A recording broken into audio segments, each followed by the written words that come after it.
സ്വർണത്തിന് പകരം ഡ്രോണുകൾ. ഇറാനും റഷ്യയും തമ്മിൽ പുതിയ ആയുധ കരാർ ലോകത്തെ അതിശയിപ്പിക്കുകയാണ്. ഏതാനും ദിവസങ്ങൾക്ക് മുൻപാണ് ഇറാനും റഷ്യയും തമ്മിൽ ഒരു കരാർ വ്യവസ്ഥ ഉണ്ടാക്കിയത്. അത് പറയുന്നത് സ്വർണത്തിന് പകരം ആയുധങ്ങൾ, പ്രത്യേകിച്ച് ഡ്രോണുകൾ നൽകാൻ വേണ്ടി ഇറാനുമായിട്ടുണ്ടാക്കിയ കരാർ വ്യവസ്ഥയാണ്.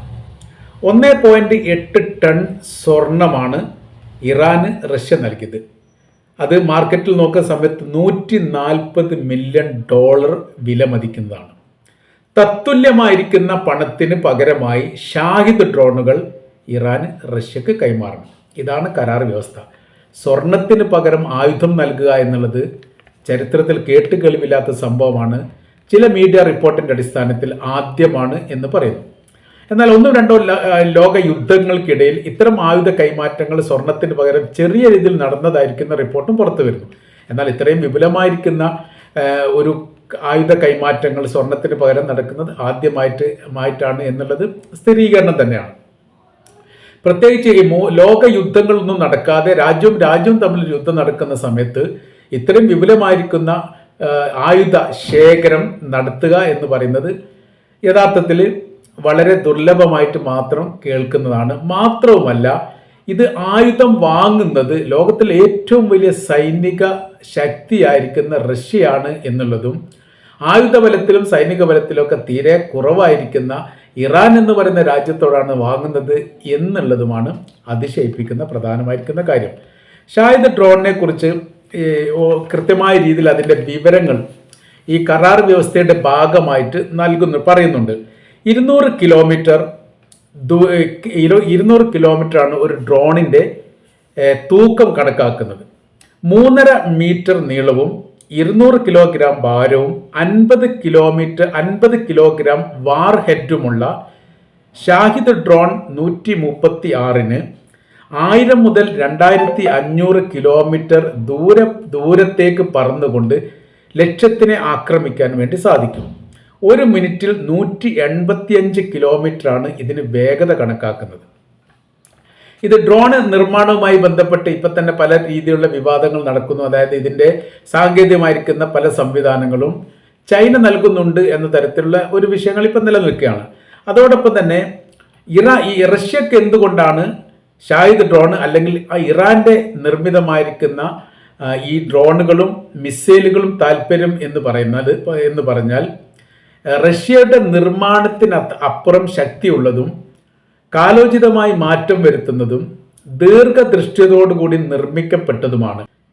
ലക്ഷ്യം കൃത്യമായ രീതിയിൽ കണക്കാക്കി ആക്രമിക്കാൻ വേണ്ടി ഷാഹിദ് ഡ്രോണുകൾക്ക് സാധിക്കും. ഇത് റഷ്യ മനസ്സിലാക്കുന്നത് ഉക്രൈൻ റഷ്യ യുദ്ധവുമായിട്ട് ബന്ധപ്പെട്ട് അതായത് 3 വർഷം മുൻപ് തന്നെ ഇറാന്റെ കയ്യിൽ നിന്ന് അവർ മിസൈലുകൾ വാങ്ങിയിരുന്നു. ഇറാന്റെ കയ്യിൽ നിന്നുള്ള മിസൈലുകളും റഷ്യൻ നിർമ്മിതമായിരിക്കുന്ന മിസൈലും പരസ്പരം താരതമ്യം ചെയ്യുന്ന സമയത്ത് നിർമ്മിത കാര്യത്തിലൊക്കെ ഇറാനാണ് മുന്നിട്ട് നിൽക്കുന്നത് എന്ന് റഷ്യ തന്നെ സ്ഥിരീകരിച്ചതാണ്. ആയതിനാൽ തന്നെ വൻതോതിൽ മിസൈലുകൾ റഷ്യ വാരിക്കൂട്ടുകയും ഈ ആയുധങ്ങൾ ഉപയോഗിച്ചുകൊണ്ട് അല്ലെങ്കിൽ മിസൈൽ ഉപയോഗിച്ചുകൊണ്ട് ഉക്രൈനെ നിരന്തരം ആക്രമിക്കുകയും ചെയ്യും. പല ഘട്ടങ്ങളിലും ഉക്രൈൻ്റെ പ്രസിഡന്റ് വ്ളാഡിമിർ സെലൻസ്കി അന്നത്തെ അമേരിക്കയുടെ പ്രസിഡന്റ് ആയിരിക്കുന്ന ജോ ബൈഡനോട് ഈ പരാതി പറയുകയും ചെയ്തു. തങ്ങൾ പരിശോധിച്ചതിൽ ഏറ്റവും കൂടുതൽ റഷ്യ ഉപയോഗിക്കുന്ന മിസൈലുകൾ ഇറാന്റെ നിർമ്മിതമായിരിക്കുന്ന മിസൈലാണ് എന്ന് തങ്ങൾ മനസ്സിലാക്കിയിട്ടുണ്ട് എന്നതിനാൽ ഇറാന് ഒരിക്കലും റഷ്യക്ക് ആയുധം നൽകാത്ത രീതിയിലുള്ള സംവിധാനം ഉണ്ടാക്കാൻ വേണ്ടി അമേരിക്ക ഇടപെടണമെന്നാണ് സെലൻസ്കി പറഞ്ഞത്. ബൈഡൻ അതിന് മറുപടി പറഞ്ഞു, ഇറാനുമായിട്ട് നയതന്ത്ര ബന്ധം ഞങ്ങൾക്കില്ല.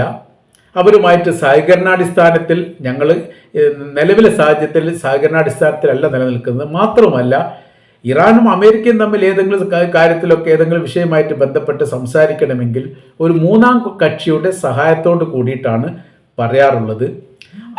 ഈ അമേരിക്കയുടെ പൗരന്മാരെ പോയതുമായിട്ട് ബന്ധപ്പെട്ട ഒരു വലിയ വിഷയം നിലനിന്നിരുന്നു. തട്ടിക്കൊണ്ടുപോയി എന്ന് അമേരിക്ക പറയുന്നു. എന്നാൽ അതിർത്തി കടന്നുകൊണ്ട് ചാരപ്രവർത്തനം നടത്തിയതിന് പിടികൂടപ്പെട്ടതാണ് എന്ന് ഇറാൻ പറയുന്നു. ഏതായിരുന്നാലും ഇവരെ കൈമാറ്റം ചെയ്യുന്നതുമായിട്ട് ബന്ധപ്പെട്ട് വലിയ ഇടപാടുകൾ നടത്തിയിട്ടുണ്ട് അമേരിക്ക ഇറാൻ. അതിന് മധ്യസ്ഥത വഹിച്ചത് ഖത്തറായിരുന്നു. $600 മില്യൺ കൈമാറ്റവുമായിട്ട് ബന്ധപ്പെട്ട കാര്യത്തിനാണ് 5 അമേരിക്കൻ പൗരന്മാരെ വിട്ടുകൊടുക്കേണ്ടി വന്നത്. എന്നാൽ ഈ $600 മില്യൺ അമേരിക്ക ഔദാര്യമായിട്ട് നൽകിയതല്ല എന്നും പകരം തങ്ങളുടെ പെട്രോളിയം മറ്റ് രാജ്യത്തേക്ക് വിതരണം ചെയ്യാൻ വേണ്ടി കൊണ്ടുപോകുന്നത് തടഞ്ഞു വെച്ച്, അല്ലെങ്കിൽ ആ രാജ്യം ഇറാന് നൽകാനുള്ള പണം അമേരിക്കയുടെ സമ്മർദ്ദത്താൽ തടഞ്ഞു വെച്ച പണമാണിത് എന്നുമാണ് ഇറാൻ അത് നൽകിയിരിക്കുന്ന വിശദീകരണം. ഏതായിരുന്നാൽ ഈ പണം കൈമാറ്റം ചെയ്യുന്നതുമായി ബന്ധപ്പെട്ട് ഖത്തറുമായിട്ട് അമേരിക്ക ഒരു കരാർ ഉണ്ടാക്കിയിരുന്നു. ആ കരാറിൽ പറയുന്ന കാര്യം, ഭീകരവാദികളുടെ കയ്യിലേക്കോ അതല്ലെങ്കിൽ മറ്റേതെങ്കിലും ആവശ്യത്തിനോ, അതായത് ആയുധ നിർമ്മാണം പോലുള്ള ആവശ്യത്തിനോ ഈ പണം ഉപയോഗിക്കുന്നില്ല എന്ന് ഉറപ്പുവരുത്തണം. അതാണ് ഉക്രൈനോട് അന്ന് അമേരിക്ക പറഞ്ഞത്. അപ്പോൾ രാജ്യ പുരോഗതിയുമായിട്ട് ബന്ധപ്പെട്ട കാര്യത്തിനപ്പുറം ഭക്ഷ്യധാന്യങ്ങളോ അത് കുറേ കാര്യങ്ങൾ അതിൽ പറയുന്നുണ്ട്. വിദ്യാഭ്യാസ, സാമൂഹിക രംഗത്തും സാംസ്കാരിക രംഗത്തുമൊക്കെ ഉപയോഗിക്കപ്പെടുന്ന രീതിയിലേക്കാവണം ഈ പണം ഉപയോഗിക്കേണ്ടത് എന്നൊരു കരാർ ഉണ്ടാക്കിയിട്ടുണ്ട് എന്ന് പറയുന്നു. ഇറാൻ പറഞ്ഞിരിക്കുന്ന കാര്യം തങ്ങൾക്ക് തരാനുള്ള പണമാണ്, തങ്ങൾ അത് ഏത് കാര്യത്തിന് ഉപയോഗിക്കുന്നു എന്നത് കാര്യം അമേരിക്കക്ക് നോക്കേണ്ട കാര്യമില്ല എന്ന് അവർ മറുപടി പറഞ്ഞു. ഏതായിരുന്നാലും ഈ ഖത്തറിലേക്ക് ആളുകളെ, ഈ പൗരന്മാർ, അമേരിക്കൻ പൗരന്മാരെ കൈമാറുന്നു. ഖത്തറിൽ നിന്ന് അവർ അമേരിക്കയിലേക്ക് പോകുന്നു. അങ്ങനെയാണ് ആ വിഷയം ഉണ്ടാവുന്നത്. അപ്പോൾ ആ സമയത്ത് തന്നെ ഉക്രൈൻ്റെ പ്രസിഡന്റ് സെലൻസ്കി പറഞ്ഞ കാര്യം ഇങ്ങനെയാണ്: അതിശക്തമായിരിക്കുന്ന ആക്രമണം റഷ്യ നടത്തുന്ന സമയത്ത് അവർ ഉപയോഗിക്കുന്ന ആയുധങ്ങളിൽ മിക്കതും ഇറാൻ്റെ നിർമ്മിതമാണ്. യഥാർത്ഥത്തിൽ ഇറാന് സാമ്പത്തിക ഉപരോധം അമേരിക്ക ഏർപ്പെടുത്തിയോടുകൂടി രാജ്യത്തിൻ്റെ നിലനിൽപ്പും പ്രതിരോധപരമായിരിക്കുന്ന സംവിധാനമൊക്കെ വലിയ ശക്തമായ രീതിയിൽ നിർമ്മിക്കാനുള്ള, അല്ലെങ്കിൽ ആ രൂപത്തിലേക്ക് രാജ്യത്തെ മാറ്റിയെടുക്കാൻ വേണ്ടിയിട്ട് വലിയ അവസരം ഇറാന് കിട്ടി. അത് ഇറാൻ വളരെ തന്ത്രപൂർവ്വം ഉപയോഗിച്ചു. ഈ ഒരു സാഹചര്യത്തിലാണ്, അല്ലെങ്കിൽ ഈ ഒരു അവസരത്തിലാണ് ആണവായുധവുമായിട്ട് ബന്ധപ്പെട്ട കാര്യത്തിനും ഇറാൻ വലിയ മുന്നേറ്റം ഉണ്ടാക്കിയത്. റഷ്യയാണ് അതിൻ്റെ രഹസ്യമായിരിക്കുന്ന കാര്യങ്ങളൊക്കെ നൽകിയത് എന്ന് പറഞ്ഞിട്ടുണ്ട്. അങ്ങനെയാണെങ്കിലും ഇത് നിർമ്മിതവുമായിട്ട് ബന്ധപ്പെട്ട, ആണവായുധവുമായി ബന്ധപ്പെട്ട എല്ലാ വിഷയത്തിൻ്റെ സാങ്കേതിക സംവിധാന കാര്യങ്ങളൊക്കെ ഒരുക്കൂട്ടിക്കൊണ്ട് പ്ലൂട്ടോണിയം വിപുലമായ രീതിയിൽ നിർമ്മിക്കാനുള്ള സാഹചര്യങ്ങളൊക്കെ ഇറാൻ ഒത്തുവന്നത് ഈ ഉപരോധവുമായിട്ട് ബന്ധപ്പെട്ടാണ്. അപ്പോൾ ഉപരോധം വലിയ രീതിയിൽ ആയുധ സൈനിക ബലത്തിന് ഇറാനെ ആക്കം കൂട്ടി എന്നുള്ളതും പ്രതിരോധ രംഗത്ത് വലിയ മുന്നേറ്റം ഉണ്ടാക്കാൻ വേണ്ടി അവർക്ക് സാധിച്ചിട്ടുണ്ട് എന്നും വിലയിരുത്തപ്പെട്ട കാര്യമാണ്. ഇപ്പോഴത്തെ സാഹചര്യം എന്ന് പറയുന്നത് റഷ്യയും ഇറാനും തമ്മിൽ വലിയ സൗഹൃദ ബന്ധമുള്ള രാജ്യമാണ്. റഷ്യക്കകത്ത് തന്നെ ഇറാൻ്റെ ആയുധ നിർമ്മാണ ഫാക്ടറികൾ 2-ലധികം ഉണ്ട് എന്നാണ് പറയപ്പെടുന്നത്. ഒരു റിപ്പോർട്ടിൽ 4 എന്ന് കണ്ടിട്ടുണ്ട്, മറ്റൊന്ന് 2 എന്ന് പറഞ്ഞിട്ടുണ്ട്. ഏതായിരുന്നാലും അവിടെ നിർമ്മിക്കുന്നുണ്ട്. കാര്യം എന്ന് പറഞ്ഞാൽ റഷ്യയുടെ അകത്ത് നിർമ്മിക്കുന്ന സമയത്ത് വളരെ പെട്ടെന്ന് തന്നെ റഷ്യക്ക് അത് കൈമാറ്റം ചെയ്യാൻ വേണ്ടി സാധിക്കും എന്നതിനാലാണ് അവിടെ നിർമ്മിക്കാനുള്ള അനുമതി നൽകപ്പെട്ടത് എന്നാണ് അതിൻ്റെ വിശദീകരണ ഭാഗങ്ങളിലൊക്കെ കാണാൻ വേണ്ടി സാധിക്കുന്നത്. ഇപ്പോഴത്തെ നിലവിലെ സാഹചര്യം എന്ന് പറഞ്ഞാൽ നിരന്തരം ഈ റഷ്യക്ക് ആയുധങ്ങൾ ആവശ്യമായി വന്നിരിക്കുന്നു. കാരണം യുദ്ധം ഓരോരോ ദിവസം കഴിയുന്നതിനനുസരിച്ച് കഠിനമാവുകയാണ്, ശക്തമാവുകയാണ്. കഴിഞ്ഞ ഏതാനും ദിവസങ്ങൾക്ക് മുമ്പാണ് റഷ്യ ആക്രമിക്കുന്നത് ഉക്രൈൻ. ആക്രമിച്ചു എന്ന് മാത്രമല്ല, അവർ യുദ്ധ ടാങ്കുകൾ, യുദ്ധ വിമാനങ്ങൾ 43 വിമാനങ്ങളെങ്കിലും തകർക്കപ്പെട്ടിട്ടുണ്ട് എന്നാണ് പറയുന്നത്. അതിൻ്റെ പ്രത്യാക്രമണങ്ങളും പ്രതിരോധങ്ങളും ഇപ്പോൾ ഉക്രൈന് തലസ്ഥാനമായിരിക്കുന്ന കീവിൽ നടന്നുകൊണ്ടിരിക്കുകയാണ്. വലിയ രീതിയിലുള്ള അക്രമ പരമ്പര തന്നെ റഷ്യ ഇപ്പോൾ നടത്തിക്കൊണ്ടിരിക്കുന്നു എന്നുള്ളതാണ്. പല മേഖലയിലും മുന്നോട്ട് കാണാൻ പറ്റാത്ത വിധം സ്ഫോടനം നടത്തി തീ പടലങ്ങളൊക്കെ ആകാശത്തോളം ഉയരത്തിൽ ഉയർന്നു പൊന്തിയ കാരണത്താൽ മുന്നോട്ട് കാണാൻ പറ്റാത്ത സ്ഥിതിയും, ഈ മേഖലക്കകത്ത് ഇപ്പോൾ എന്താണ് സംഭവിക്കുന്നത് എന്നതിനെക്കുറിച്ച് പറയാൻ പറ്റാത്ത സാഹചര്യങ്ങളും ഉണ്ട് എന്ന് പല മീഡിയകളും റിപ്പോർട്ട് ചെയ്യുന്നു. അപ്പോൾ നമ്മൾ പറഞ്ഞു വരുന്ന വിഷയം എന്ന് പറഞ്ഞാൽ ഇറാനുമായിട്ടുള്ള ബന്ധം വലിയ സൗഹൃദ ബന്ധമാണ് ഇറാനും റഷ്യയും തമ്മിലുള്ളത്.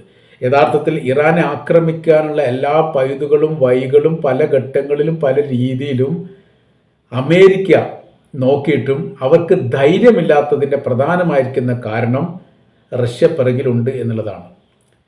സമാനമായ രീതിയിൽ തന്നെ ഇസ്രായേലും ഇതിന് വലിയ ശ്രമങ്ങളൊക്കെ നടത്തിയിട്ടുണ്ട്. അപ്പോൾ ഇസ്രായേൽ നടത്തിയ ശ്രമത്തിലും യഥാർത്ഥത്തിൽ അക്രമം നടത്താൻ വേണ്ടിയിട്ടുള്ള ഒരു ധൈര്യം ഇപ്പോഴും ഇസ്രായേലിനും കിട്ടിയിട്ടില്ല.